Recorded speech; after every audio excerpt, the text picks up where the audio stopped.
Bangalore. Unique distinction of 2 PhDs, one in law. He has figured in the Lex Witness Hall of Fame top 50 as a prominent player in the India's legal sector in 2010. Sir, it gives me immense pleasure to welcome you today on World Intellectual Property Day. Intellectual property is a key aspect for economic development. IP includes the words which are real, images which we can see, videos which we can watch, music which we can listen. But students, most of it is available for free. But everything that is available for free doesn't make it ours.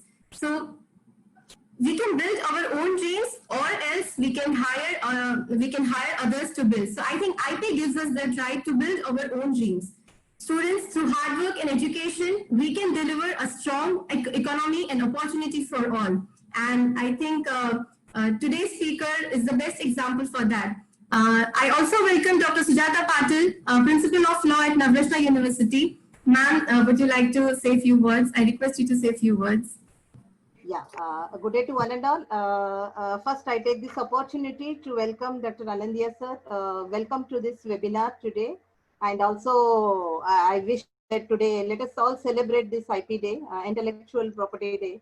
And that's the intention behind why we thought of having today's session, because of this celebration of this day. Welcome you, sir, for the today's session. I hope your rich knowledge in this area, and a man who is specialized specifically in this IPR, definitely it helps our student, our faculty members to gain more knowledge. And by the way, in this connection, I just want to request Dr. Anindya sir, as we all know that every year this IP Day is celebrated with one concept, one or the other concept. And I think this year the celebration of this IP Day is with innovation for a green future. I hope so.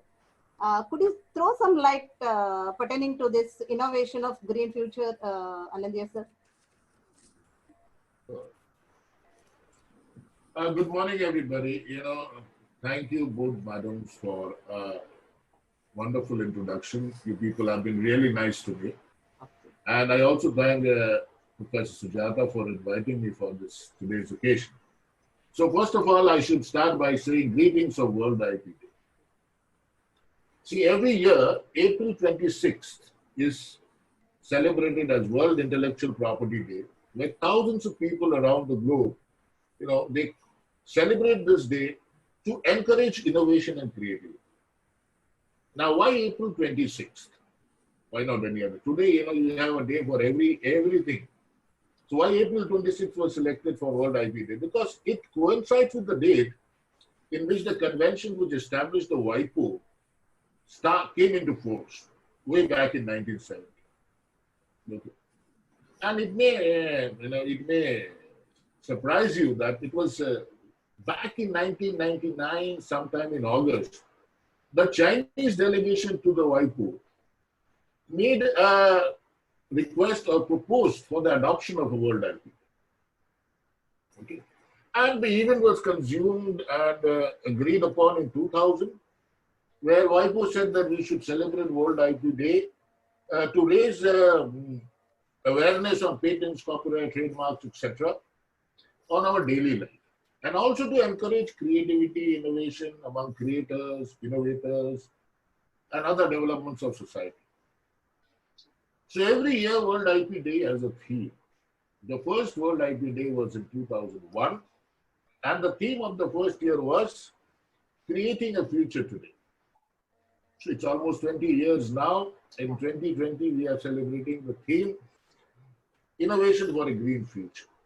So this is the purpose of selecting this is primarily to take a look at the green technologies and sustainability in corporates and other fields of industry. And I think it's quite timely, theme where green innovation and green technology and sustainability are the most important aspects of any industrial developments. I think I've spoken enough on World IP.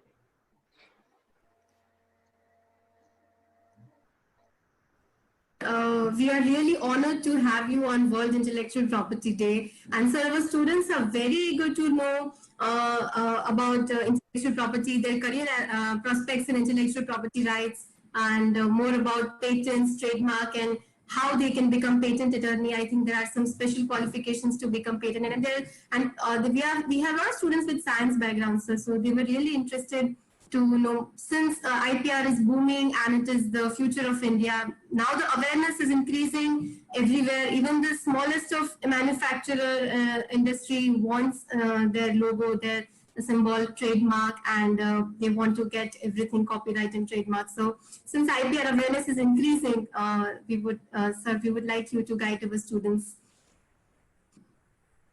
So, I have put down a few slides to help us to go through. So maybe I'll just share that. Fine. Sir, our students are very eager to know role of lawyers in, requirement of lawyers in IPR, and what are the areas which are only for lawyers? Well, there is, you see, fortunately for lawyers, everything is for lawyers. Okay, all areas are open for lawyers. There are areas which are limited for non-lawyers. So Yes. if you want to go ahead, so let's first see what is intellectual property and where all the functions fit in. So it all starts with the creation.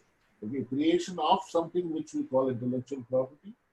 Okay, now we Indians understand property very well. So we understand intellectual property also very well. Only thing is that the property is not visible. Okay, it is intangible. So once you have that creation being done, you have to find an application of that. And if you feel necessary, you may go for a protection and then use it for successful business in various ways. We'll see how, how each of these stages, there are roles which can be, which a lawyer and a non-lawyer can fit in very well. Now, first to understand the elements of, some of the elements of IP. Now, the elements of IP is, what I say is some of the features which some of the subdivisions. The most popular ones are, however, copyright, trademark, and patents, and which actually gives the legal right to the creator. The other forms which have been identified by TRIPS include GI, industrial design, integrated circuits, trade secrets, and protection of plant variety. I have also added contract there because the contract is not really something identified by any of these treaties, but I feel it's also a very important aspect which plays a very, very strong role in the management of it. Now let's spend a minute to understand what these are. Now, copyright covers all forms of expressions like literature, music, cinema, drama, and sound recordings. Surprisingly, software is also protectable under copyright. Trademarks covers various signs, like you have your sign of your university, which is trademark. Patents are for all forms of inventions and the process involved in such inventions.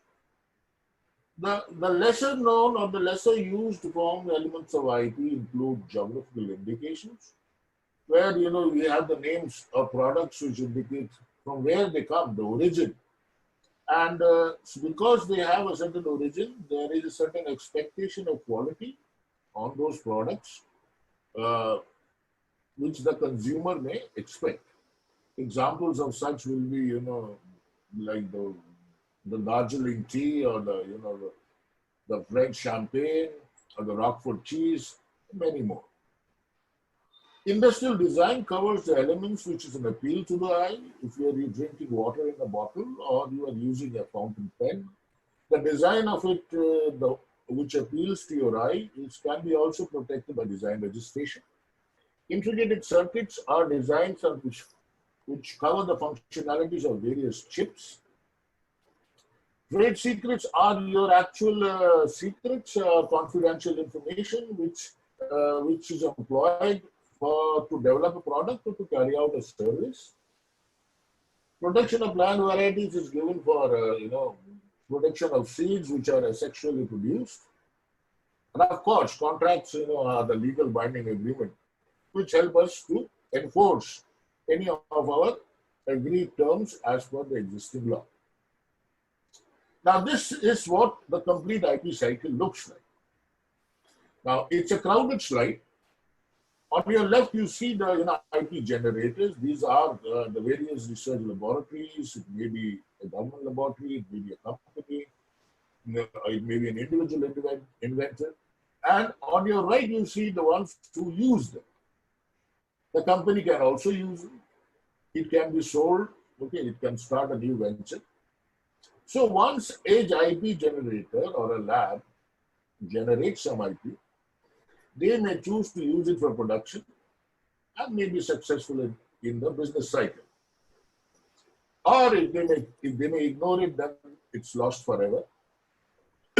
What you see in the small boxes that connects the IP generators to the IP utilizers are various group of people or professions which help this to happen smoothly. So there's a role for each of them, except some of them which are specifically for lawyers, which I'll come to. Whether it's enforcing, accounting, licensing, filing, development, there are various roles, and each of them are actually a job function. People get employed in large corporations to carry out such functions. I'm not going too much into the details of function of each. We'll look at some of them as we go along. Now, it's an integrated strategy. IP in isolation doesn't work. And today's world do not work in silos anymore. So there is a business strategy, there's an R&D strategy, there's an IP strategy. The R&D generates the IP. The IP strategy, traces the path by which one research should be followed. And unless it has business sense, you may have tremendous IP, you may do tremendous development. If it doesn't sell, it is of no use. Okay. We are not looking really at a basic research in depth here. We are looking at commercial research. So you must have something, end of the day, which is a product with competitive advantage and which gives you business flexibility. If you are in the market for a me-too product, none of this applies. If you are looking for something which is proprietary, which is different, which is innovative, then such strategies make some sense. Now, this is something, I try to share everywhere because this is I've taken it from a book and it's one of my favorite books. The name of the book is Edison in the Boardroom. And it's worth reading, okay? It defines how the management of IP changes. It all starts from a defensive level where you don't want to infringe others' IP and you are just starting to protect yours and you are highly cost conscious and you do not have money to do that. The ideal situation, how a startup starts. Followed by levels where you have intentions to protect IP, you have developed some IP, but the costs are prohibitive. Again, a startup situation. Gradually, you reach a profit level, profit center, where IP can be licensed, and also it plays an important role in the revenue of the product. Finally, integrated, that is, you have it integrated with all the divisions of business disciplines, and at the end, everybody aims to be in a visionary position where you are the benchmark, you are the leader, and you want everybody to follow it. So, if you look at what is all this IP management about, its strategy, planning, vision, goals, everything. But it's important to understand one aspect. That is, IP management is crucial for the startups and companies which have their foundation on proprietary technologies. That means, why I'm emphasizing on this point is, if you have something which nobody else has, then you don't want everybody to commercialize it. Then you lose on your revenue, you lose on your investments. You want some proper strategy and planning to protect it and stop others from using it. See, patents specifically are it's not an offensive right. It's a defensive right. It stops others from using rather than giving you a right. So that's the key. Now, with these things in mind, we'll see that if you look at, I put this kind of image to see that all the guys who are in a startup are trying to discuss facts, they are not discussing it. Okay? They are just trying to get their product out, make some money, and if they actually develop some IP in the process and do not really have a strategy of handling it, they lose out on it. See, there is always a fund crisis among the startups. So because of this, IP doesn't really become their top priority. This is what I've observed working with several startups. It becomes important only when they go for B level or C level fundings, where the investor or the venture capitalist asks, how much IP you have? Do you have any IP?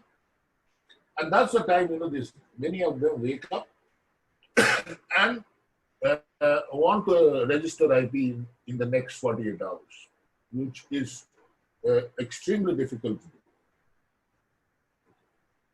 Now, IP management is just a game of value and risk. Because looking at the background of the participants here, I'm not expecting many of you will be developing IP. You will be handling and managing IP should you choose to do that.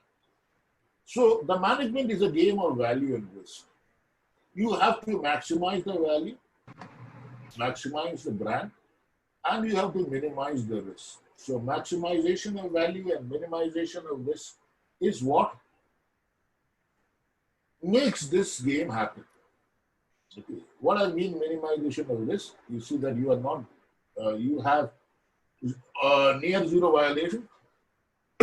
That's primarily you don't infringe on others' IP, and you have a model where your business is sustaining, or sustainable. Now, to do this, one needs to have a few policies around, few systems around. And who develops this system? It is you lawyers who develops them in different organizations based on the business of the organization. The first of those policies are, you need to protect, you should have policies to protect your IP. You should have policies to respect others' IP. And we should have a compliance method, which is usually a cross-functional team because a lot of technical aspects come in.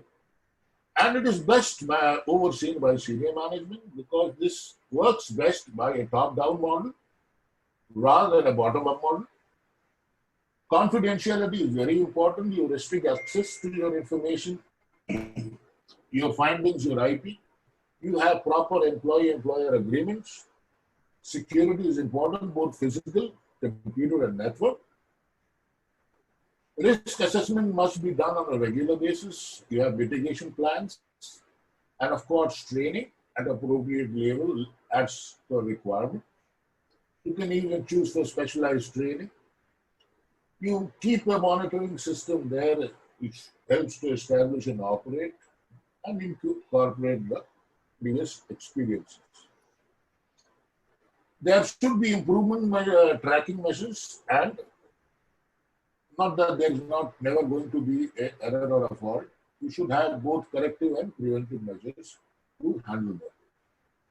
Now, this is what all the areas where you can think of having a role. Now, why IP as a choice of career? Why is that? Why not something else? Well, I personally feel that one should select a career which one likes and one has a passion for. Remember, for working from 9 in the morning till 9 in the evening for 40 years in a field which you don't like is going to be extremely difficult unless you select to move around and change. Now, this is becoming important because intangible assets are about 80% of the business value of any business in today's globe. And these assets are important. It is highly important to capture, catalog, qualify, and protect to increase and maintain the enterprise value. Now, implementing each of these processes to identify the best candidates, the formal protections, strategies to innovate further are important. And there is a continuous requirement of enforcement, protection, and counseling for a global scale. Now, these are things which have become important in today's world. And there is an importance or there is a tendency of people entering into the IP discipline. Maybe 25 years ago, when I started my practice in IP, I could not explain to anybody what I used to do. Luckily, awareness has improved, and we now know we don't have to explain. And thanks to media and other workshops which have made it a little more, appealable and approachable to the common public. So as a lawyer, if you want to be in IP, what is the requirement? The requirement is that you need a bachelor's degree, a law degree, and a license to practice. That's all. So by the time you are out of the college, out of the university, you have all of it. And you don't need anything extra to do. If you want to become an agent, okay, with a patent agent or a trademark agent, then you need to qualify for an exam, the patent agent exam or the trademark agent exam, or so henceforth. The requirements are very easy. You need to be a citizen and 31 years of age. The third part is a problem for some lawyers. Obtain a degree in science, engineering, or technology. This, the act or the statute puts a guideline on these requirements. But that doesn't mean that you don't have to be, that every patent attorney or every IP attorney has to be a patent agent also. So what are the requirements for non-lawyers? Very simple: a technical degree, not a law degree; a STEM, a science, technology, engineering, or mathematics degree; a scientific or technical qualification in any aspects, because you will be dealing with products which come from specialized industries. So if you have an in-depth understanding in biology or chemistry or electronics, computers, it would be definitely of advantage. Do you require a PhD? Some firms like this, but it's not required. In my opinion, it's not very important. But of course, if you have a PhD, it definitely gives you a slight edge over others. Okay. See, it's a time game, You spend 4 to 5 years on a PhD, and this 4 to 5 years, a non-PhD can work and move ahead in the career. Many times they match up. So if you work in a firm or in a company for 5 years and get promoted in the 5 years to a level, that's a level where a PhD will come. So from the career aspects, it doesn't really mean much, but it's again the love for the subject, love for the passion for the subject. That's all one of the most important things why people get into research and get into PhDs. And regarding trainings and development, the best training is on the job. Work normal office hours, studying a senior. That is an advice. That can be given to any discipline for a lawyer. It goes as good as for IP. Learning for other trainees and colleagues. There are courses. There are informal lectures, workshops, master's courses, agent examination, and some of there are postgraduate diplomas from law schools like law school in Bangalore and Nalsar in Hyderabad, and some of the private establishments also provide such training courses. The idea is do a lot of reading. So what are the skills? Having only a formal education isn't enough. Okay, these are very blanket statements. It holds for any discipline. The IP field can be demanding. It requires you to stay up to date, determined, and convinced. The following skills can give you definite advantages: advanced scientific and technological understanding, communication, legal terminology skills, reasoning skills, verbal, analytics, critical thinking, and interpersonal. Now, analytic skills are something which are very important in IP. We'll see in a subsequent slide how that helps both a lawyer and a non-lawyer. So what are the career options you have? The one which I have written in red is the most lucrative: litigation. I will show you in which areas you can litigate.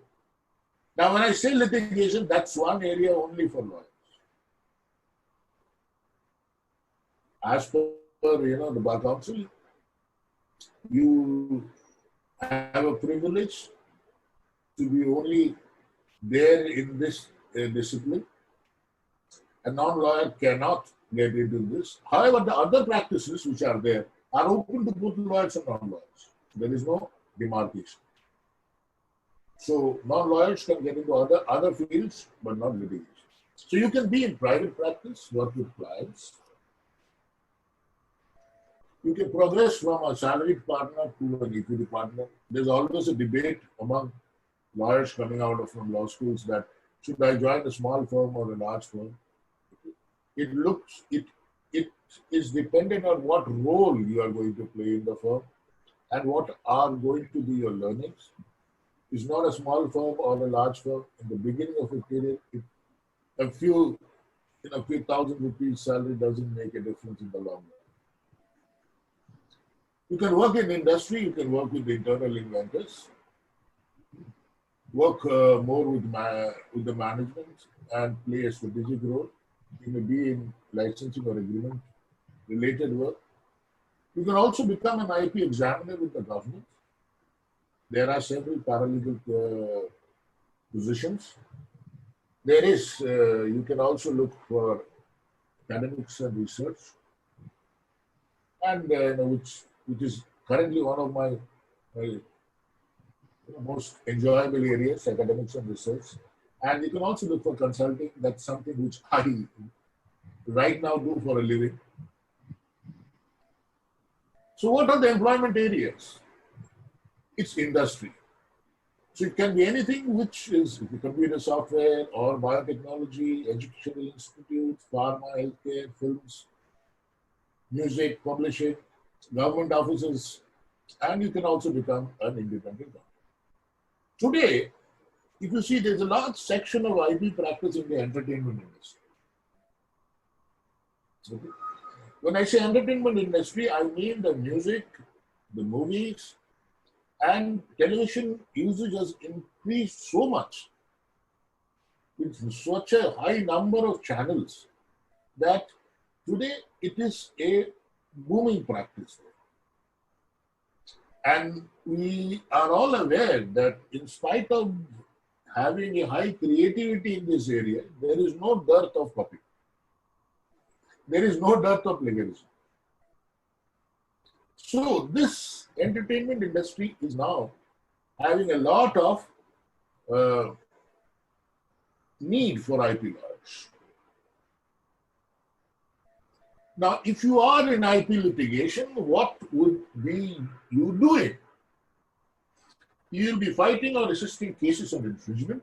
What kind of infringement? Patent, trademark, trade dress, trade secret, copyright. You will be fighting cases on the validity of IP. It is not that somebody claims that they have an IP whether it's valid.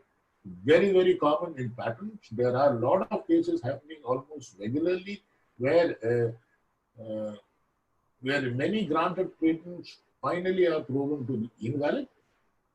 There could be similar other disputes like on inventorship, ownerships, confidentiality, etc.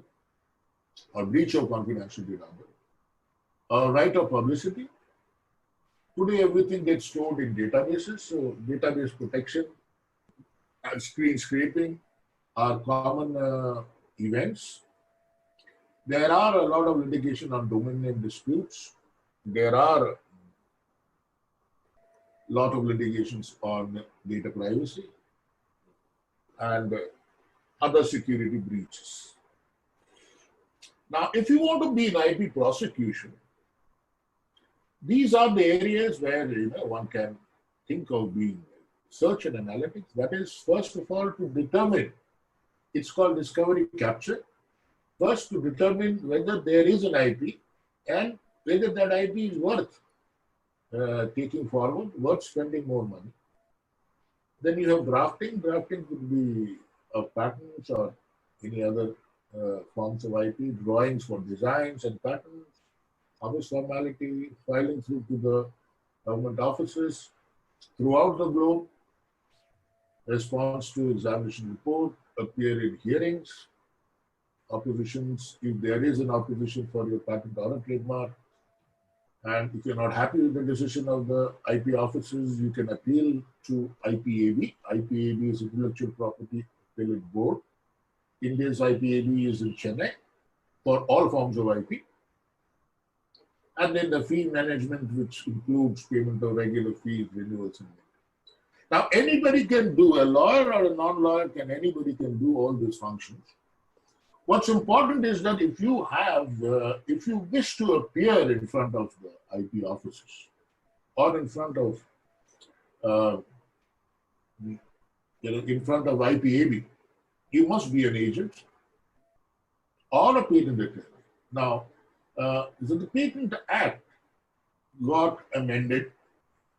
See, there was a time when lawyers, that means anybody who had an LLB degree, could automatically become a patent agent.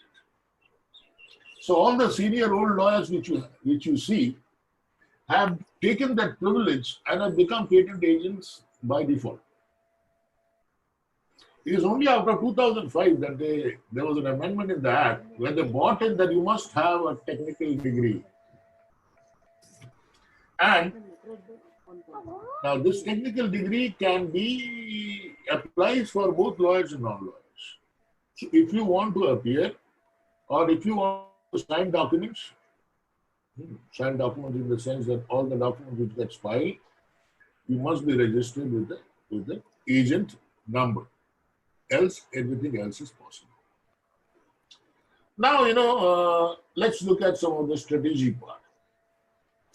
Now, these are very interesting and exciting because this happens every day. Now, I have divided them into some of the subheadings. Not that that a function in one of those subheadings doesn't apply to the other. Now, each of these subheadings are a job function in large companies. So you have individuals who are doing only that. In a smaller company where IP generation is expected to be much low, you have single individuals which carry on multiple of these jobs. Now, if you're looking at an IP discovery, it's a full inventory analysis, looking at what you have, finding out what IP to take, and whether it aligns with your business goal and where you can have further investment. It's basically kind of a SWOT or an IP or a gap analysis to evaluate areas and develop strategies to move forward. And mind you, these are full-time jobs in corporates. IP strategy and operating plan development, building a comprehensive strategy to move forward in IP. Evaluating the portfolio at regular intervals and optimizing it, that is, you monitor, maintain, and strengthen your value. Prevent, cost snowballing. IP risk management, which is you identify the threats, and this actually comes from analytics, or where you are not going to minimize your chances of infringing on third-party IP. A term which is very common in corporates is called freedom to operate. Now, for each business or each commercial venture, it is important to see that whether you have a freedom to operate, whether you are infringing on any other third-party rights. Now, this is a daily work in large corporations for all business products and services. Okay. So this is again, it helps you to understand the threats and how you can minimize them or try to avoid them for future. And next is an innovation capture, where you harness the innovation for future value increasement. Now, this actually decide how much of investment to be done in R&D and where to be done. If you are investing continuously in R&D in areas which doesn't give you an IP, doesn't give you an advantage in the market, or because of a third-party IP, you cannot commercialize them easily. They are of no use to you. Okay. So that kind of assessment is also required. Now, in the strategy and execution, you have a few other functions like like that advisory role. Where you advise all business sections. Now, IP advisor is a post in most large companies. And the next is most important is competitive intelligence and IP portfolio benchmarking. Now, you need not only be bothered about your IP, you should also be bothered about IP of others. Because if somebody protects in an area, that can stop you from business tomorrow. So you understand the IP dimensions of your marketplace and particularly your main competitors, and ensure that you have a freedom to operate. Now, what are the important strategy and execution for a startup? See, most startups look for an exit plan. They want to work for a few years and then exit, making lots and lots of money. So if you have a reasonable amount of IP, this is going to help you to do it in a better way, reduce the risk, have proper IP audits. IP audit is also a job function. You have IP auditors is a post. Strategy and planning, innovation capture, development process. You also have some transaction advisory role, that is the IP audit, where it's a review of your IP you own and how to increase the asset value of it. The other two areas which I'm going to talk now is some area where most people want to get it. That is IP valuation and IP due diligence, whether lawyers or non-lawyers. Now, IP valuation is not an easy job. See, when you have an IP, maybe a patent or a trademark, to put a value to that, how many rupees or how many dollars it is worth, is not an easy job. But there are a lot of models which are available. Based on that, an IP valuation is done. And once a valuation is done, it could be licensed or sold or franchised.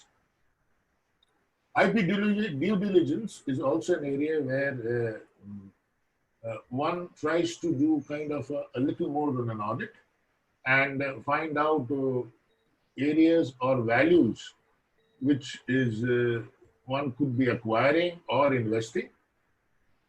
That very important for all M&A activities. And then you have areas of disposal and acquisitions. That is, you may continue to have IP, but you don't keep it for lifelong. If it is of no use to you, you can dispose them. And you can acquire new IP. Licensing is a both-way process. You can out-license your IP. You can in-license IP, which you can from third parties. Now, these are all measures based on the return of investments.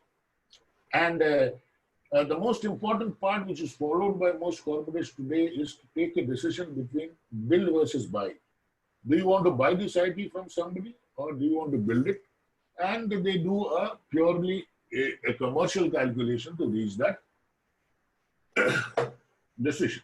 So you can also have license management as a job function to improve returns or reduce your outgoing fees.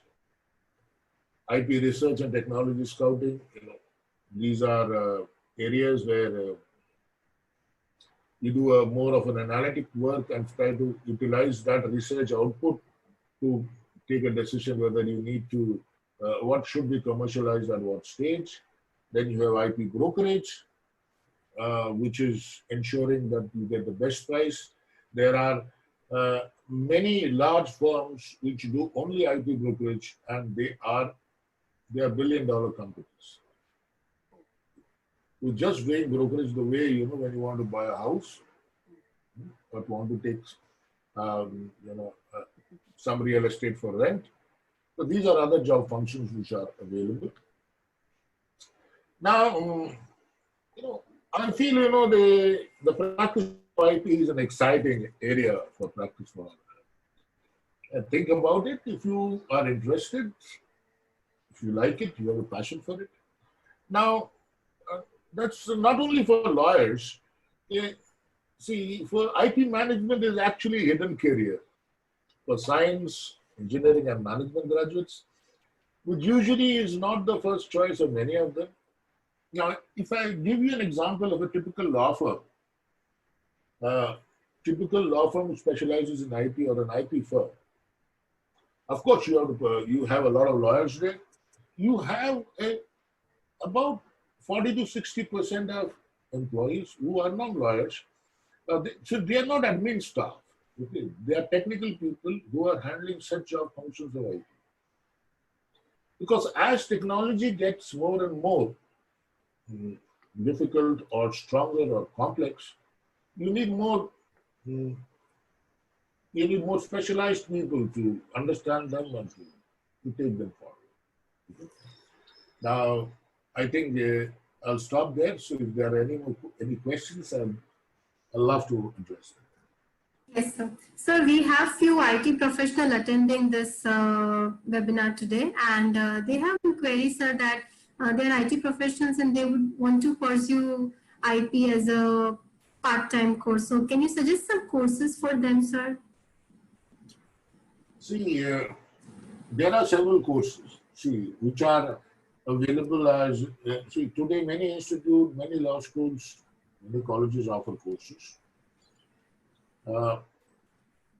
The two most important good ones which I feel is if you are looking for a course in broad spectrum IP, NLSU Bangalore provides a distance education course, postgraduate diploma in IP. And if you're looking for specialized courses, like you want a postgraduate diploma in patents or in cyber law or in internet law, there are diploma courses which are offered by Nalsar, Hyderabad. And I feel these are good courses, not just because I teach in those courses. They have a good currency in the market. In addition, there are a lot of private firms, namely Central Mumbai, which also offers one-year diploma courses with some, but if you look at the fee range, the private ones are awfully expensive. Students, you can post me questions in the chat box, and if you want to talk to sir, you can raise your hand definitely, and I'll unmute you. So can you throw some light on artificial intelligence and intellectual property? It's a very, very big topic. Okay, if you say, what is artificial intelligence trying to do? Artificial intelligence, in a way, at the time, initially was a fear to many professions, including lawyers. So, are you going to use blockchain, machine learning, artificial intelligence to draft contracts? Are you going to use them to do some analytical work or to come out with some research? Of course, why not? It's going to be much easier in time. So I once attended a conference in Singapore which had this topic as a conference, and there were even topics there where they're saying that will we have a time when artificial intelligence will take over and start giving judgments? Okay. So artificial intelligence will help us in multiple ways. Okay? It should be an enabler, okay, rather than taking a decision out from humans. And it is, I'm not going to see in my life, a robotic judge who is looking at all the information. But it can ease out the life of all lawyers because it can do research faster, more effectively, and more efficiently. Okay. Now, if you come to IP in IP, artificial intelligence, so these are all very high value IPs, and most of them are getting protected in various forms and getting converted into various products in the form of platforms. Like, LexisNexis has a platform for lawyers also. Yeah. And where it helps the legal students and the lawyers to do some of the manual works which they were taking very, very long.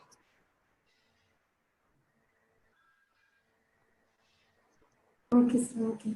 Sir, what do you think, sir? What is the rationale behind granting intellectual property to business organizations, sir? Since you have worked with so many organizations, so what do you think? What is the rationale behind that? And sir, do you think Indian judiciary is ready for intellectual property yet? See, your question number one is, what is the rationale? Rationale is that, see, the rationale and the fire for any business organization is to make. Okay. That is their, make profits. And making profit is not a bad word.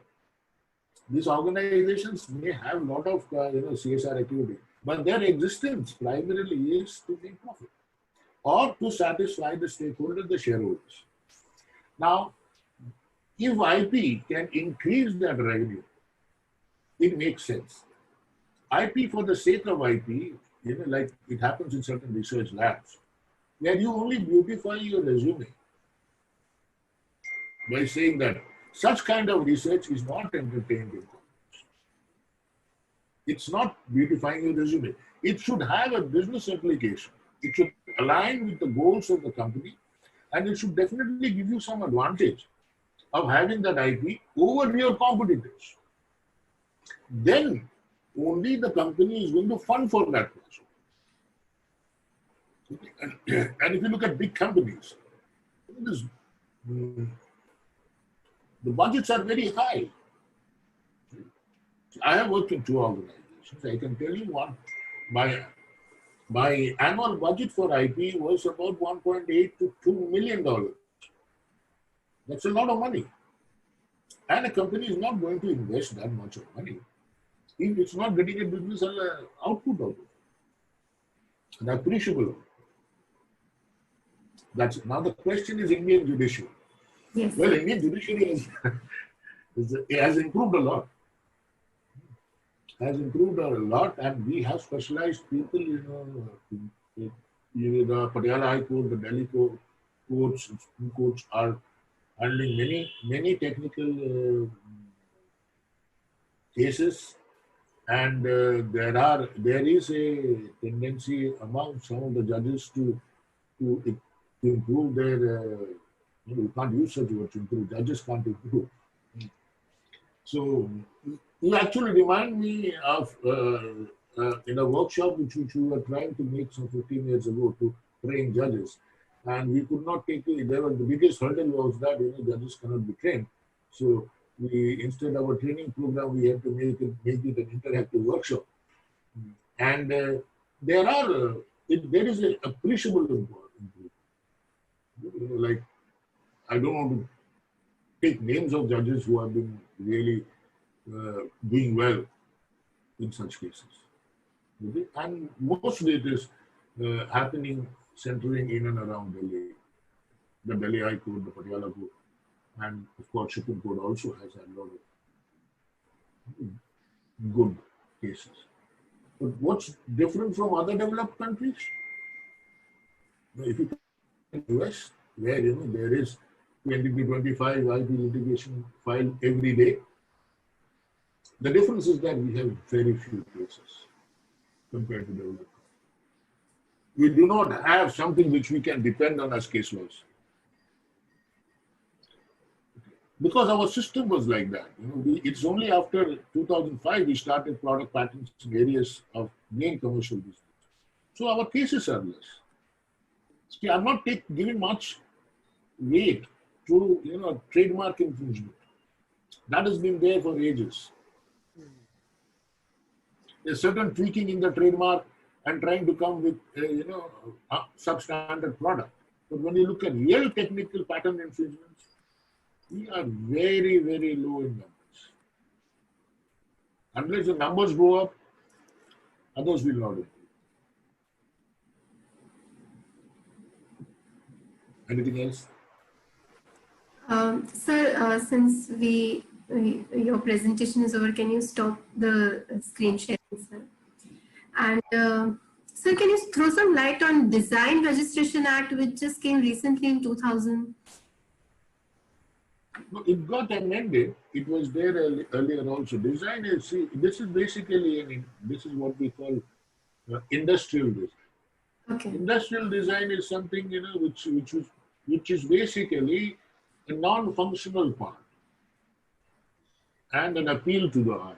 Why do you want to buy an Apple phone and not some other phone? Functionalities both may be very, very similar. Okay. Why do you want to buy, a car A and not a car B? Functionality will be both same. Okay, of course, budget is always a criteria for all Indians to buy anything. So it is the design which appeals to the eye. Okay. And there is no clear-cut demarcation. It's a personal, liking. Okay. Why you like a certain car and I don't like that car, and why I like a certain phone is very personal. But effects have been done where certain designs have been made which appeals to almost everybody.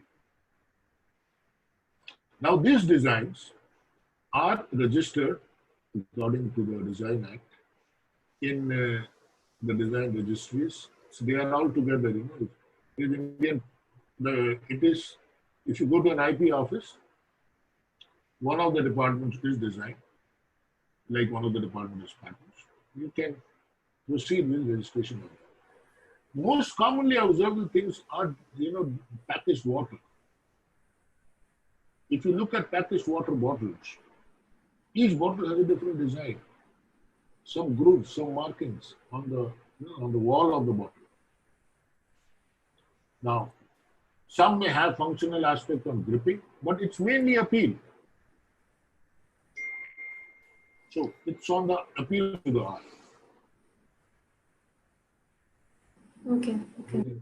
Sir, recently I was reading about the procedures, and sir, recently Delhi High Court has amended rules and they incorporated a new term known as hot tubbing, HOTTUBBING, and by which they mean that expert can give evidence simultaneously in each other's presence and in front of the judge. Sir, can you throw some light about this new word that Delhi High Court has incorporated, sir? See, the system was there always. Okay. Like if you want to follow IP infringement cases, the biggest place to follow would be the Federal Circuit Court of the US, where there is a provision for expert testimony. This is nothing different but the Indian equivalent of that, where you can bring in an expert in the field in which the dispute is, and share his views, and which can be questioned and interrogated by experts representing the other group. This is a catchy word which has been used. The practice is there. Okay. And as I said, when we have more and more cases, we will have such things happen. Because expert witness is very common in IP infringement cases all over the world. Anything else? Yes. Yes, Shataran. Yeah. Anindya sir, I have a couple of questions pertaining to Can you just throw the relationship pertaining to this employer and employee relationship when it comes to the IP? Either it may be in academics or in the corporate sector.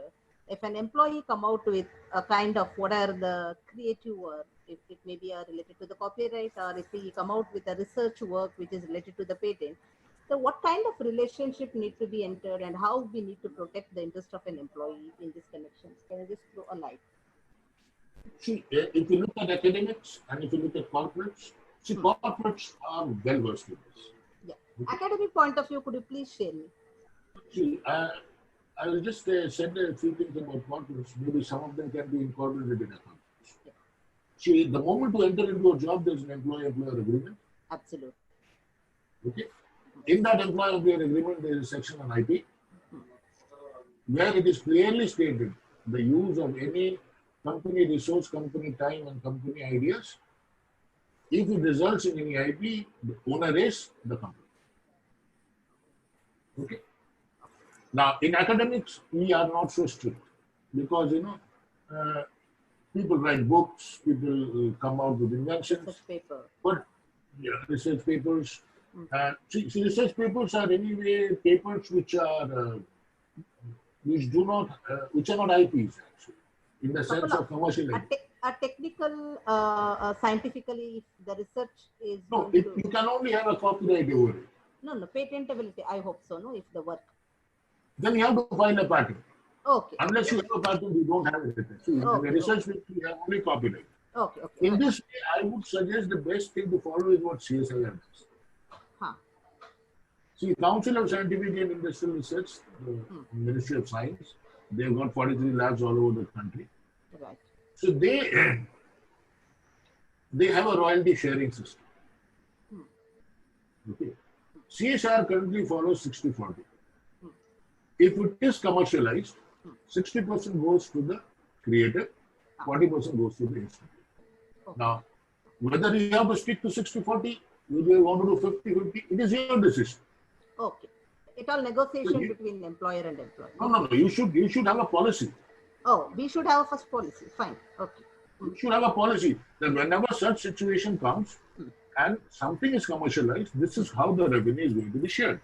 Okay. Because if it comes one by one, then you will have several precedents. It might be difficult. So you can have an IP policy. Many institutes have. The IITs have. So you can actually look at a copy of the policy of any of the IITs. Okay, but you decide on what production, how to do. Okay. But in academics, the creator does get a share. And most of the time, it is not less than 50. Sir, with reference to this hot tubbing, the new word which is incorporated by Delhi High Court and which you clarified for us, sir, does it have a value as an evidence? Definitely. Okay. Because he's an expert witness. Okay. See, these are all catchy words used. In reality, he is nothing but an expert witness.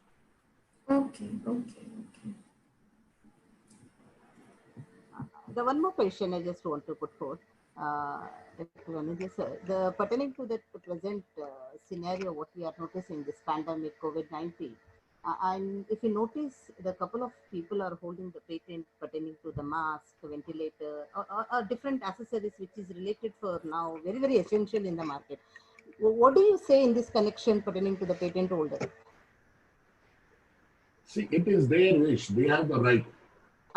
If they want to utilize this opportunity to make money, they can. Many of them are being relaxed. Okay. And then, there is always a stick in the hand of the government. Right. The government can suspend a patent. In the emergency situation. With the sake of it, and they can, which we call compulsory license. Absolutely. Right. So you can, for a period of time, if there is a national emergency, right, the government can suspend the ban. It has happened not in India, but it has happened a few years back when there was in US when there was a scare of anthrax. or the drugs which were used for the treatment were covered by a patent owned by a pharma company called Bayer. The US government had suspended that patent for a limited period. So in kind of national emergencies, government has that right. Right, so compulsory licensing.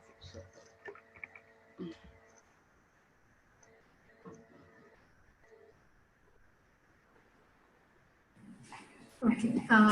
Students, if you have any queries, you can raise your hands. Student, if you want to interact, please, it's open for you. Platform is open. So can you throw some light on Paris Convention with reference to patent? See, Paris Convention, basically, I would like to put it in 2-3 sentences. Paris Convention is a convention which allows people to get priority.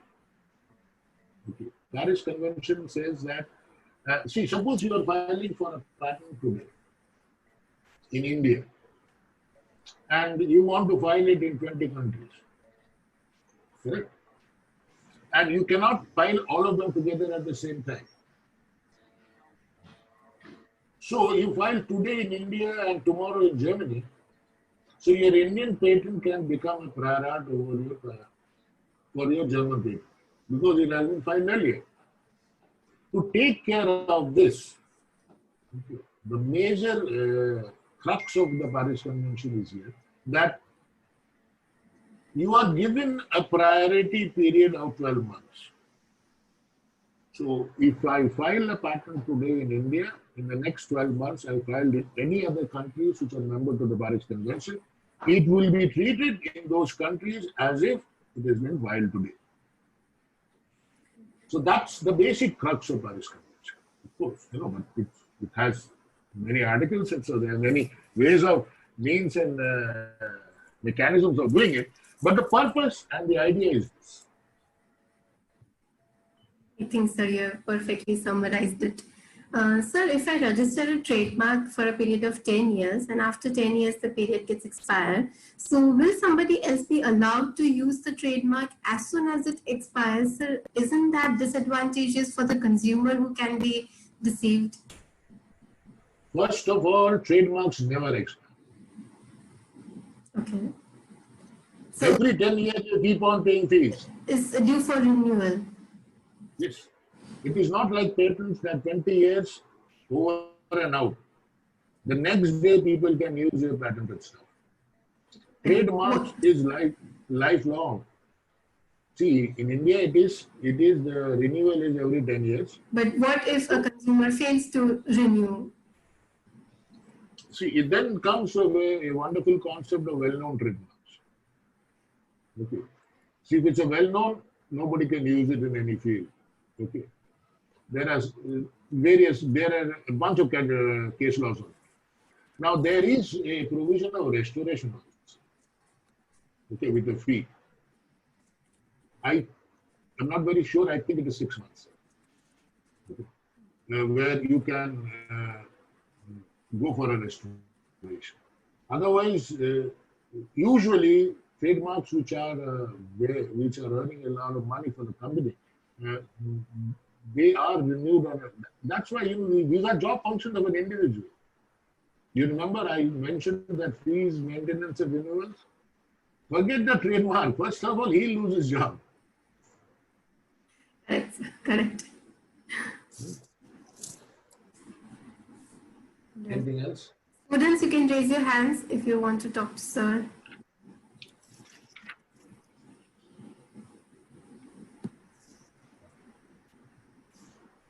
So it was a very informative and productive session. Thank you so much for sparing your valuable time and guiding our students, especially in this area on World Intellectual Property Day, sir.